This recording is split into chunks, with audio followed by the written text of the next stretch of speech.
Ils font la une de l'actualité, tout le monde parle d'eux, mais on ne les entend quasiment jamais. Parole de migrants ce soir dans cette édition avec le jeune Tchadien Hassan qui a perdu un ami lors d'un naufrage en Méditerranée. Bonsoir Hassan. Bonsoir. Soyez le bienvenu sur TV5 Monde. Vous faites partie des migrants qui témoignent dans le livre de Pauline Bandelier qui est également avec nous. Soyez la bienvenue également. Vous êtes journaliste et vous êtes l'auteur du livre qui a pour titre Parole de migrants.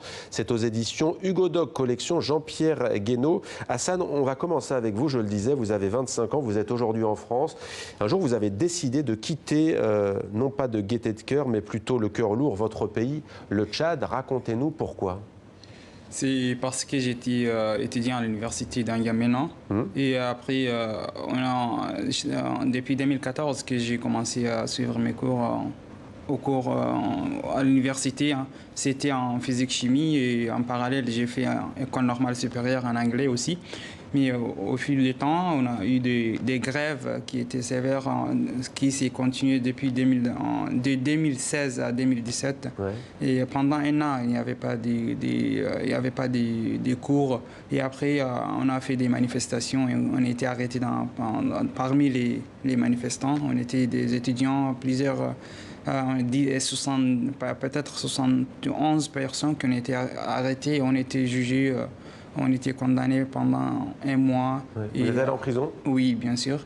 Et après, j'ai choisi de s'enfuir parce que j'ai eu un autre problème personnel aussi suite à ça. Comment s'est passée la traversée? Racontez-nous. Est-ce que vous avez payé des passeurs? Bien sûr, en Libye. J'ai passé 5 mois en Libye juste pour... trouver les chemins de l'immigration afin de traverser la mer. On a essayé 3 fois de traverser la mer, mais à chaque fois, on n'arrive pas parce qu'on était arrêté par la première fois par des milices dans la mer et qu'on était conduit dans les prisons libyennes. Vous dites des milices en pleine mer? Bien sûr, bateau? Au bateau. Des milices libyennes? Des milices libyennes qui sont arrivées vers nous dans les bateaux. Parce que dans notre bateau, il y avait des gens qui sont des Bangladais.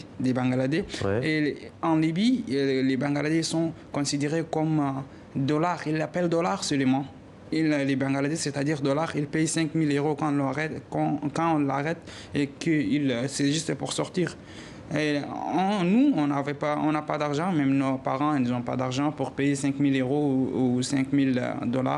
Et là, dans notre bateau, il y avait des Bangladais. À cause de eux qu'on était arrêtés, nous aussi, mais on a payé que 100 $, c'est juste pour sortir nous, parce que nous n'avons pas d'argent et que nos parents aussi non. Donc il a fallu plusieurs tentatives pour gagner l'Europe. Plusieurs tentatives et enfin la dernière tentative c'était les 15 juin 2017 qu'on a réussi à sortir. Là, on était 3, moi et mon frère et mon ami, qu'on était divisés par les passeurs parce qu'on met les gens en ligne ou en rang et qu'on essaye de prendre le maximum de gens possible dans un bateau. Et on va voir après comment ça s'est passé pour vous à l'arrivée sur le continent européen. Pauline Bandelier, vous avez vécu une expérience à bord de l'Aquarius, bateau humanitaire dont on a beaucoup parlé bien entendu dans l'actualité. 3 mois avec SOS Méditerranée. Quels souvenez-vous, gardez-vous de cette expérience pour vous? Quelles images reviennent à bord du bateau? C'est une expérience humaine très très forte. C'est un espèce de concentré de toutes les souffrances, de tous les problèmes du monde, en tout cas du continent africain comme ça, qu'on reçoit en pleine figure. Donc c'est quelque chose de très, très dur émotionnellement, mais humainement c'est aussi une expérience très forte. Ouais. Alors c'est vrai qu'on a tendance à essentialiser le profil des migrants et des migrantes. On dit soit il fuit la guerre, soit il fuit la misère. Hassan, lui, le disait, il était étudiant, il n'a pas pu aller en cours pendant 1 année. Et puis il y a eu ensuite l'arrestation, la prison, il a quitté le Tchad. En fait, quand on lit votre livre et quand on lit les témoignages, on s'aperçoit qu'il y a énormément d'histoires différentes. Vous avez rencontré des profils très très variés. Oui, tout à fait. Ça part évidemment des Érythréens dont on parle régulièrement, qui fuient la dictature, à des gens qui fuient la misère économique, et aussi des histoires très personnelles de conflits familiaux, d'incapacité de se réaliser dans le pays où on est. Il y a un Syrien qui dit notamment que jamais il n'aurait pensé qu'un jour il serait amené à quitter son pays. Il y a un fil rouge dans tous ces témoignages, au fond, c'est l'exil. Pour vous, plus que des migrantes et des migrants, ce sont des exilés. Oui, c'est vraiment quelque chose qui revient. C'est vrai qu'on ne quitte jamais son pays de gaieté de cœur, même si on espère, voilà, si on a des ambitions, si on espère un mieux, mais c'est toujours un arrachement. Et d'autant plus quand on le fait voilà, dans ces conditions comme l'a vécu Hassan. Vous nous invitez aussi quelque part à une forme d'empathie. Que ferait-on à leur place? C'est la question que vous posez dans ce livre à travers ces témoignages. Tout à fait. Je crois qu'on peut se poser la question, qu'est-ce qu'on ferait dans cette situation-là? Je pense qu'on aspire tous à avoir une vie digne de ce nom. Et on ne peut pas demander aux gens de se contenter voilà, d'une vie misérable, sans liberté. Et il y a cette envie aussi de liberté, de démocratie, de droits de l'homme qui revient chez certains migrants. Hassan, comment s'est passée votre arrivée en Europe? Vous êtes arrivé par quel pays? Par l'Italie? Oui, on est arrivé le 19 juin 2017 en Italie. On était embarqué par un bateau de sauvetage du Médecins sans frontières. Ouais. Et on est amené dans une île, je ne sais pas le nom. Et après, on est conduit à Taranto, je pense, à Taranto au sud de l'Italie. Après, on a été conduit dans un camp de réfugiés, je pense, à Bologne. Et après, j'ai décidé de venir en France parce que j'étais avec d'autres amis aussi qui ont des familles ici en France et en Allemagne. Vous n'avez pas de famille en France? Non, pas du tout. Ouais. Et au tout début, je ne savais même pas où aller, rester en Italie ou venir en France ou aller en Allemagne. Mais mes amis, les amis qu'on était ensemble, la plupart d'eux, c'était des amis soudanais.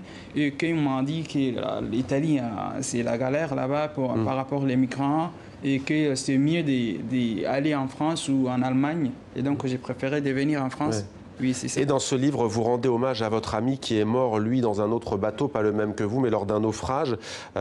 C'est pour ça, d'ailleurs, que vous avez été touché par son témoignage, Pauline Bandelier à Hassan. Est-ce que vous pouvez nous lire, d'ailleurs, un extrait d'une lettre que cet ami a laissée? En fait, beaucoup de migrants écrivent des lettres qui, si le pire arrivait, eh bien, pourraient être lues par leurs parents. C'était le cas. Nous aussi, au cas où quelque chose nous arrivera dans les traversées. Ouais, pour laisser une trace. Oui, c'est ça. On a échangé les lettres entre nous. Moi aussi, j'ai écrit mon lettre, mon frère aussi.